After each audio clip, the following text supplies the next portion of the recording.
پھر آیت نمبر 25 ہے، اللہ تعالیٰ فرماتے ہیں وبشر الذین آمنوا، بشارت ہے ان لوگوں کے لیے جو ایمان لے کر ہے، وعملوا الصالحات جنہوں نے نیک عمل کیے، انا بے شک لہم ان کے لیے جنات باغات ہیں، تجری بہتی ہیں، من تحتها الانہار ان کے نیچے نہریں، کلما جب کبھی رزقوا وہ رزق دیے جاتے ہیں، منہا اس جنت میں، من ثمرات پھلوں سے، رزق کے طور پہ، قالوا تو جنتی کہیں گے ھذا یہ الذی وہی ہے، رزقنا جو ہمیں رزق دیا گیا تھا، من قبل اس سے پہلے، وَأُوتُوا حالانکہ وہ دیے گئے تھے، بھی اس سے متشابہ ملتے جلتے، وَلَهُمْ ان کے لیے فیہا اس میں ازواج جوڑے ہوں گے، مطہرات جو بہت پاکیزہ ہوں گے، وَهُمْ فیہا خالدون اور وہ اس جنت میں ہمیشہ ہمیشہ کے لیے رہیں گے۔ اس آیت مبارکہ میں بشر کا لفظ استعمال کیا گیا ہے، یہ بشر سے ہے، اور بشر جو ہے ہم انسان کو بھی کہتے ہیں کہ بندہ بشر ہوتا ہے، اور اس کا ایک معنی ہوتا ہے کھال کا ہونا، جو ہماری سکن ہے نا اس کو بھی بشر کہا جاتا ہے، اور اسی سے لفظ بشارت بھی نکلا ہے کیونکہ وہ خوشخبری کا معنی اس کے اندر پایا جاتا ہے۔ اب یہاں پہ جو ان تینوں معنوں کے اندر مناسبت ہے وہ کیا ہے کہ انسان جب کوئی خوشی کی خبر سنتا ہے یا ایون کوئی بری خبر بھی سنتا ہے تو اس کا ریئیکشن سب سے پہلے کہاں آتا ہے؟ اس کی سکن کے اوپر آتا ہے۔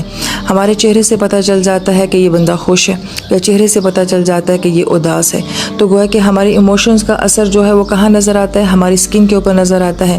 اس لیے یہاں پہ مشابہت ہے ان معنی کے اندر کہ بشر کا مطلب خوشخبری دینا بھی ہوتا ہے، سکن بھی ہوتا ہے، اور انسان جو ہے وہ ایسی مخلوق ہے کہ اس کے اوپر کھال ہے، اس لیے اس کو بندہ بشر بھی کہا جاتا ہے۔ تو ان تینوں معنوں کے اندر جو ہے یہ مماثلت پائی جاتی ہے۔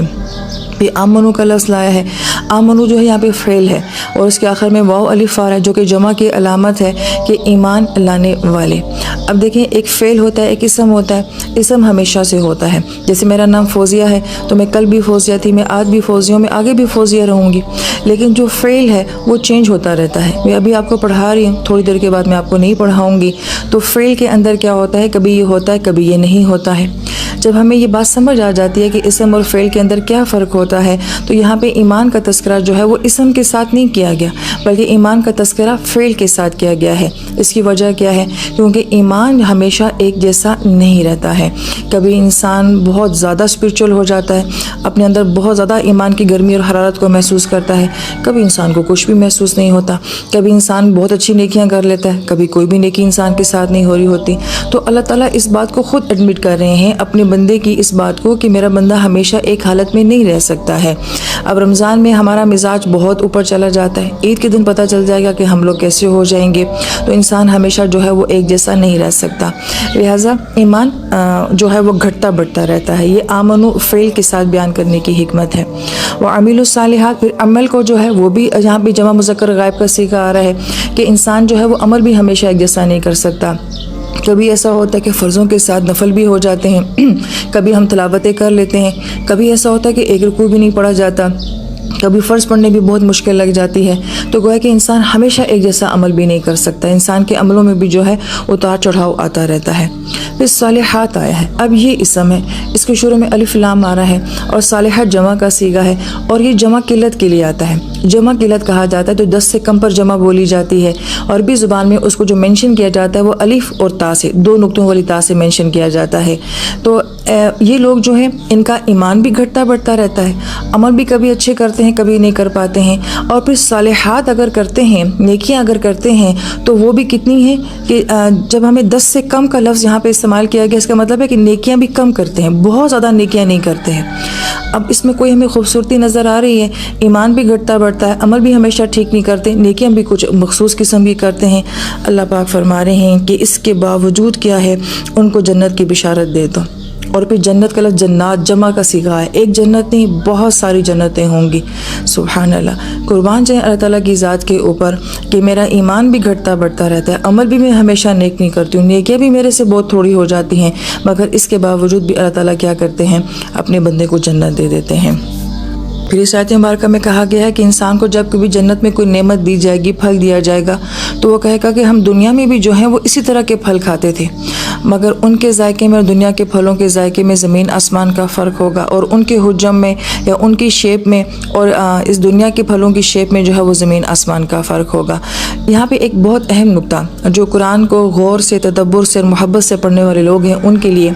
جو کچھ اللہ تعالیٰ نے ہمیں جنت میں دینا ہے نا، تو اللہ تعالیٰ نے اس کا ایک کمرشل سمجھیں کہ دنیا میں چلایا ہوا ہے۔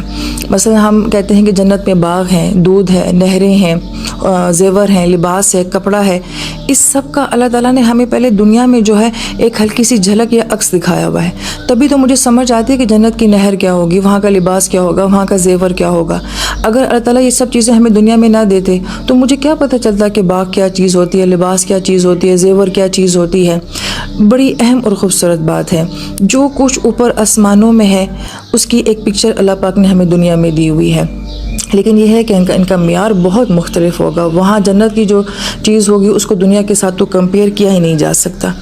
پھر ازواج مطہرہ ہیں، زوج کا لفظ جو آتا ہے وہ میاں بیوی دونوں کے لیے آتا ہے، اور صرف میاں بیوی کے لیے نہیں آتا۔ اللہ تعالیٰ نے دنیا میں ہر چیز کا جوڑا بنایا ہے، زمین، آسمان، دن، رات، سورج، چاند، کمبینیشن بنائے اللہ تعالیٰ نے۔ اسی طریقے سے مرد اور عورت کا کمبینیشن بنایا ہے۔ تو یہ کپل جو وہاں پہ ہوں گے، مطہرہ کا لفظ استعمال کیا ہے، پاکیزہ ہوں گے۔